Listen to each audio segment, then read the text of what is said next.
গুলশানের সন্ত্রাসীদের গুলিতে নিহত সুমনকে আগেই হত্যার হুমকি দিয়েছিল মহাখালীর টিবি গেট এলাকার সেন্টু গ্রুপ। এই তথ্য জানিয়ে স্বজনরা বলছেন, এই সেন্টুকে অস্ত্রসহ সুমনই পুলিশে ধরিয়ে দিয়েছিল। পুলিশও অন্তকন্দল থেকে হত্যাকাণ্ড ধরে আসামি গ্রেপ্তারে অভিযান চালাচ্ছে। সুমন সেন্টু এলাকায় আধিপত্য বিস্তারে প্রায়ই নিজেদের মধ্যে মারামারি করত বলে জানান স্থানীয়রা। গুলশানের পুলিশ প্লাজার সামনের সড়ক বৃহস্পতিবার রাতে মহাখালীর টিবি গেট এলাকার ইন্টারনেট ব্যবসায়ী সুমনের সাথে ধস্তাধস্তি হয় কয়েকজনের। এক পর্যায়ে সুমনের মাথা বুকে গুলি করে পালিয়ে যায় সন্ত্রাসীরা। ঘটনাস্থলেই প্রাণ হারান সুমন। কিন্তু কি নিয়ে এই হত্যাকাণ্ড? সুমনের ছোট ভাই জানিয়েছেন, তার ভাইকে হত্যার হুমকি দিয়েছিল সেন্টু, আফজাল, রুবেল সহ বেশ কয়েকজন।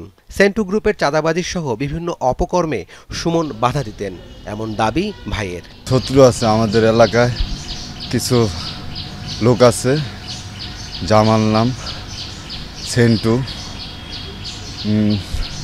আফজাল, বিন্দু, রুবেল, আরও অনেকে আছে ওদের সাথে। রেল মহাখালী টিবি গেট, শ্যামল, মহাখালী টিবি গেট, বক্ষবিধি হসপিটাল। ওরা চাঁদাবাজ ছিনতাই করে, জোর জমস্ত করে মানুষের জায়গা দখল করে নেয়, মানুষের দোকানপাট লুটপাট করে নেয়। সুমনের শ্বশুর জানান, কিছুদিন আগে অস্ত্রসহ সেন্টুকে পুলিশের কাছে ধরিয়ে দিয়েছিল সুমন।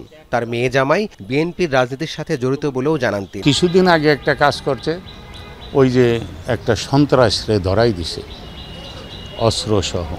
উনি এবার এই 7 দিন আগে দাবি নিয়ে এবার হয়েছে, তো এই শত্রুতা করি যে শালা তুই আমার দ্বারাই দিয়ে খাড়া তোরে মারিয়ে লাই দিই। মহাখালী টিবি গেট এলাকায় গিয়ে সুমনের বিষয়ে জানতে চাইলে কেউ ক্যামেরায় কথা বলতে রাজি হননি।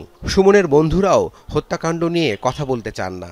তবে জানা যায়, সুমন এলাকার চাঁদাবাজি সহ বিভিন্ন অপরাধে জড়িত। পুলিশেরও ধারণা, পূর্বশত্রুতার জেরেই এই হত্যাকাণ্ড। ওকে গ্রেপ্তারও করা হয়েছিল গত 19শে জানুয়ারি। এরপরে গ্রেপ্তার করে কোর্টে প্রেরণ করলে ও কয়েকদিন আগে জামিনে মুক্ত হয়েছে। বাদীর পক্ষ থেকে একটা অভিযোগ আসছে, আমরা সব অ্যাঙ্গেলই আমরা খতিয়ে দেখছি। নিহতের বিরুদ্ধে গুলশান, বনানী সহ কয়েকটি থানায় অন্তত 7টি মামলা আছে বলে জানায় পুলিশ। রাব্বি সিদ্দিকী, যমুনা নিউজ, ঢাকা।